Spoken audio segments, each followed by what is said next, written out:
Hello everyone, welcome to Midweek News. I'm Thousand Daggers, and in today's show we're going to get political, because a lot of shit happened, and a lot of information's been brought up to me. Not necessarily new, it was like a few weeks ago, but some new information nonetheless. So here we go.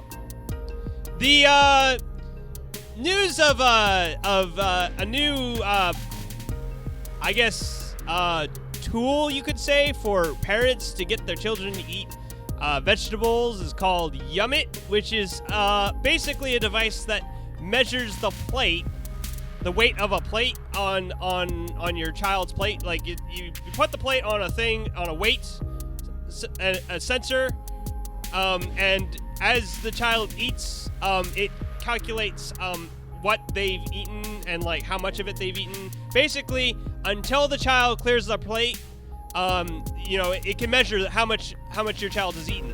And you can give them, basically you can fill up all with healthy stuff, healthy foods, get your children to eat your vegetables, because as the weight decreases, points are given to the child that they can then use on like an app on like a mobile device that allows them to get like some playtime with like a video game on that device.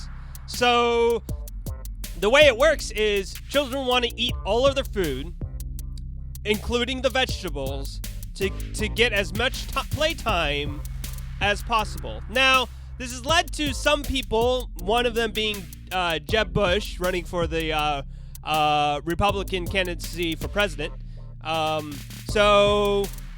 has come out and said this is a waste of money because the government has been, I think, gave a grant to Yumit to design this. So because there's an obesity problem in the United States, the government financed a group to figure out a solution to this problem, and they've come up with this device to help parents, a tool to help parents monitor their children's eating habits. So the argument against this and why this is a waste of money is that parents can just do that themselves. They could just see how much the child has eaten and then dictate how much playtime they get to have. You don't need a device for a parent to let them know how much playtime they can have. A parent could know what their child deserves.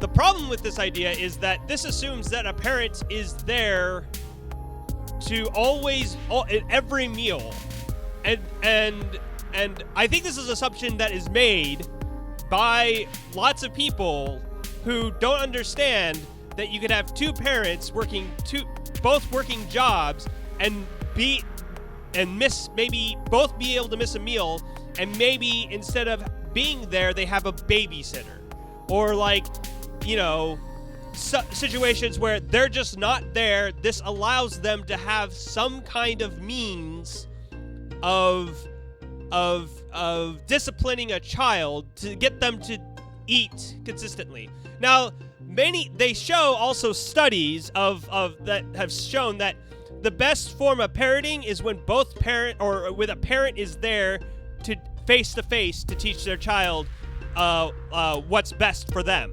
Now, that is true, but this is, we're not talking about this taking over parenting, okay? We're not talking about this device coming in and teaching children, and we don't have to actually sit there and watch them eat. No, this is a device to be used in situations where maybe you're not there, or in situations where you're just having trouble disciplining a child. Now, I think in some situations, I believe the Republicans would probably be like, well, they're just being bad parents.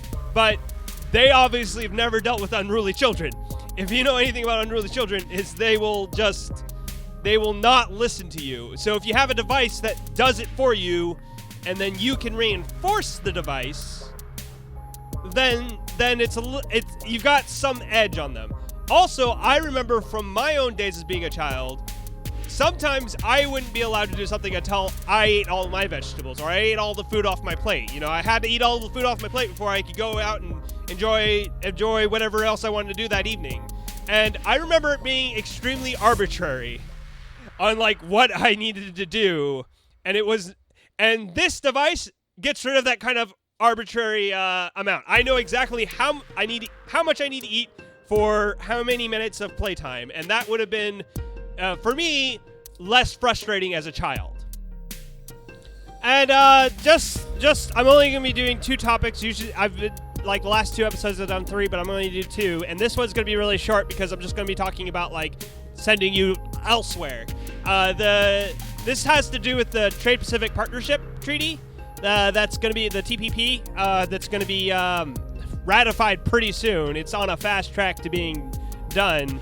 At least in the United States, I should say.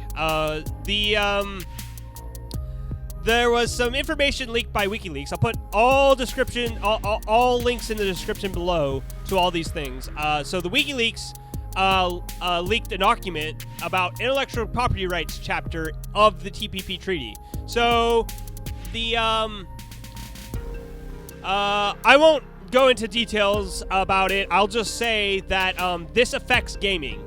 This affects the games industry in general. This affects how we as consumers of products will be affected by it. This will have this treaty will lay the groundwork that will allow companies, if they want to stop people from criticizing their work. So this will have an effect on reviews, especially reviews done on YouTube, or anyone saying anything about games. Basically, this will allow them to control what information is released to the public that will be used to determine whether they should purchase a game or not. This will also affect gaming content on YouTube, especially how people generate revenue off of those videos, particularly ad revenue. Now, this comes out at the same time that YouTube is launching their subscription-based model of paying $10 a month and you don't have to see any ads. It could be that YouTube already knew about this and they're preparing ahead of time, where they already know that people aren't going to be able to make money off of their ads anymore. So they might just drop ads completely and go to this subscription model. But that being said, the other thing is, hold on. The other thing it affects is modding, the modding community.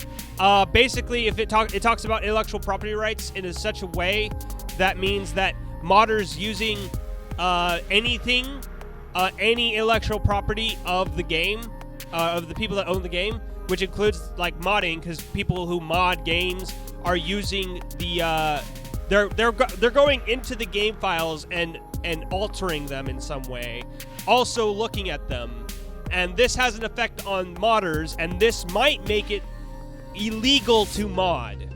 Now, none of this is official. Like, it could be that companies won't take action against these. Won't take these kinds of actions against people because it would be such bad publicity that they won't go that route. But this lays down the groundwork allowing companies to do that. And the games industry has such a bad track record when it comes to allowing people to just do what they want that I don't have any hope that we won't have situations where people get screwed over by gaming companies because they just did the exact same thing they've been doing for years. Like modding. Modding helps games. Like, some games can't even be played unless they're modded. And honestly, I have bought in games because I loved a particular mod. One of them being Sons of a Solar Empire. I bought that game because Star Trek Armada 3 mod. That was just the best thing ever, and I love Star Trek, so I bought that game so I can play the mod. I've never played the base game of that game. I've only played the mod, and I love it to death. So this is important. I can't stress how important these things are. These legal documents that get written in corners. This was a confidential. This was not supposed to be ever shown to the public until the document was already legal. So WikiLeaks is doing everyone a favor by showing us this information, because this was written by companies. This is written by corporations. Corporations wrote this material. And I'll just give you links to who let me know about this, which was Jim Sterling, his video about it, and the person that he watched that gave him the inspiration to tell everyone about it. The guy's name is Tarmac, and I'll put a link to his video below. He goes into better details about the intellectual properties chapter than I've ever seen. So I will put both those, and I highly suggest watching them.